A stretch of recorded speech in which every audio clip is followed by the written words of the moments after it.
ओवैसी यहाँ पर आया है बिहार में, सीमांचल में। मैं यहाँ पर जब तक अल्लाह मुझे जिंदा रखेगा, मैं सीमांचल की लड़ाई लड़ता रहूंगा। मेरी मौत मेरी इस आवाज को बंद कर सकती है। मैं मर भी जाऊंगा तो मुझे यकीन है कि हम जो सीमांचल की लड़ाई का आगाज किए हैं, जब हम खबरों में जाकर आराम से सो जाएंगे, तब भी हमको यकीन है कि सीमांचल में एक इनकलाब बर्पा करके जाएंगे। यहाँ पर नेता बनाकर जाएंगे, उससे पहले नहीं जाएंगे। हमने 60 साल गुलामी की मुख्तलिफ सियासी पार्टियों की, 20-25 साल कांग्रेस को सत्ता मिली बिहार में, 15 साल राजद को मौका मिला, अब 21 साल या 22 साल नीतीश कुमार को हो गए। बताइए आप, बिहार पूरे भारत का सबसे पिछड़ा इलाका सीमांचल है। उसके बाद आसाम के, लोअर आसाम के इलाके आते हैं। इसके जिम्मेदार हम भी हैं किसी हद तक।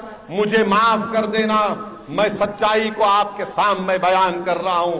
इस नाइंसाफी को अगर खत्म करना है, इंसाफ को हासिल करना है, तो हमको मिलकर मजलिस के नुमाइंदों को कामयाब करना पड़ेगा।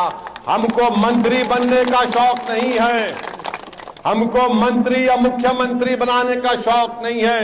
हमारी जिद और हमारी जिंदगी का मकसद ये है कि जिस तरह बिहार के मुख्तलिफ इलाकों में लोग इज्जत की जिंदगी गुजारते हैं, उसी तरह की इज्जत की जिंदगी किशनगंज, कोचाधाम और सीमांचल की जनता को मिले। ये मजहब की लड़ाई नहीं है, ये सीमांचल की लड़ाई है। इसमें आपका साथ चाहिए। जो बेईमान थे वो चंद पैसों के लिए अपना ईमान बेचकर भाग गए। जो ज़र्फ वाले थे, जिसमें ईमान था, वो अख्तरुल ईमान है, जो आपके सामने खड़ा होकर लड़ रहा है। लोग बोलते हैं कि अरे आप मंत्री नहीं बने तो क्या होगा। अरे जो मंत्री बनता है वो सिर्फ अपने घर को मोटा कर सकता है, वो गरीब की गरीबी को मिटा नहीं सकता। जो मंत्री बनता है वो तुम्हारा नुमाइंदा नहीं होता, वो उस पार्टी की जबान के नुमाइंदा होता है। अरे आपका जब नुमाइंदा होगा, आपने देखा होगा कि ये 4 भगोड़े भाग गए, मगर एक शेर था जो बिहार की विधानसभा को हिला के रख दिया। जो कोचाधामन हो, जो किशनगंज हो, जो कि सीमांचल हो, या बिहार का कोई भी वाकया होता हो, अख्तरुल ईमान इंसाफ की बात करते आए हैं। तो मेरे अजीज दोस्तों और बुजुर्गों, हम आपसे अपील करने आए हैं कि आप मजलिस का साथ दीजिए और इंशाअल्लाह ताला आप और हम मिलकर सीमांचल के में एक नई तारीख को रकम करेंगे। यहाँ पर स्कूल, यहाँ पर आप यहाँ पर इस इलाके में इतने स्कूल में इतने ज्यादा बच्चे हैं कि क्लासरूम नहीं है। अरे ओवैसी को गाली देने वालों, क्या तुमने झूठ की इंडस्ट्री यहाँ पर बनाई? तो इनको जाकर झूठ की स्पेलिंग पूछो, झूठ की स्पेलिंग तक भी नहीं बोल पाएंगे ये लोग। ये इस तरह के लोग हैं। ये नहीं चाहते कि तुम्हारा लीडर बने। और क्या कहते हैं, ओवैसी हैदराबाद से आया। हाँ, हैदराबाद से आया हूं, भारत का हिस्सा है, चांद से नहीं आया हूं। और अगर चांद से जो आता है, कौन आता है? हैदराबाद से आया हूं। मगर जो हरियाणा से आया, तुमने उसको राज्यसभा का टिकट दे दिया। बताओ आप, हम हैदराबाद से आए हैं और आता रहूंगा, मगर याद रखो, मेरे आने से तुमको अगर पेट में दर्द हो रहा है, तुम्हारी रातों की नींद हराम हो चुकी है, तो मैं अपने मकसद में कामयाब हो रहा हूं। तुमने यहां पर आवाम को, यहां पर उनको बेदार होने नहीं दिया। तुमने यहां की आवाम को कहा कि सिर्फ हमको वोट डालो, हम तुमको हर चीज करके दे देंगे, हम फिरका परस्ती को रोक देंगे। कुछ नहीं रोक पाए।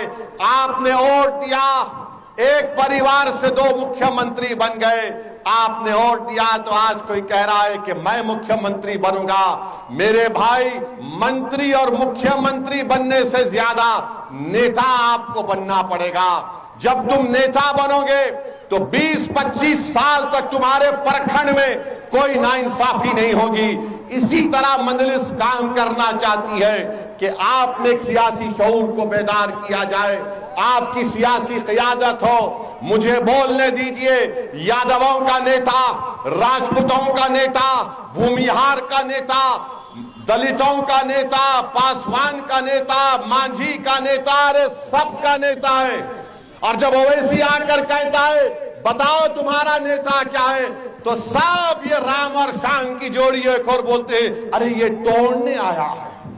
माने तुम नेता रहोगे तो तुम बहुत पुण्य का काम कर रहे हो, और मैं तुम्हारे ही प्रदेश में गरीब को नेता बनाना चाह रहा हूं, एक नहीं 100 बनाना चाहता हूं, तो हम पर इल्जाम लगा दिया जाता है। अरे याद रखो, भारत में लोकतंत्र है। लोकतंत्र में जब तेजस्वी मुख्यमंत्री बनने का ख्वाब देख सकता है, तो क्या एक किशनगंज कोचा दामन से नौजवान खड़े होकर नहीं कह सकता कि मैं नेता बनूंगा? अरे क्या हम पैदा इसलिए हुए कि तुम्हारे ख्वाबों को पूरा करेंगे और हम अपने ख्वाबों को चूकना-चूर कर देंगे? क्या हम पैदा इसलिए हुए कि अपने घरों को वीरान कर कर तुम्हारे महलों में चिराग जलाएंगे? ये नहीं हो सकता। ये बराबरी की लड़ाई है, ये इंसाफ का तकाजा ये है। अगर तुमको कोई चीज मिलेगी तो मुझे भी मिलना चाहिए। मैं अब तुम्हारे सामने सर झुकाकर तुमको अपना नेता मानने को तैयार नहीं हूं। तुम बात करना चाह रहे हो तो बराबरी की बात होगी, गुलामी की बात कभी नहीं हो सकती इंशाअल्लाह ताला। तो मेरे नौजवानों, बुजुर्गों, मेरी इज्जतदार माँ और बहनों, हम आपसे अपील कर रहे हैं कि आप मजलिस को मजबूत करिए। नौजवानों, तुम बिहार प्रदेश में तुम्हारी आबादी 60% के करीब है। ये लड़ाई आपकी है। कल आने वाला निकलने वाला सूरज तुम्हारे लिए होगा। अगर आज तुम यही समझ कर वोट डालोगे कि नहीं हमारे दादा ने, हमारे पुरखों ने 50 साल से इसी नाम पर वोट दिया, नहीं अब बेदारी का वक्त है। हमने 50 साल इन लोगों पर भरोसा किया, बताओ क्या मिला हमको? कुछ नहीं मिला। यकीनन बीजेपी को रोकना है। और मोदी ने जो वक्फ का कानून बनाया वो सिर्फ मस्जिदों को छीनने के लिए, कब्रस्तानों को छीनने के लिए, दरगाह और खानखाओं को छीनने के लिए बनाया गया है।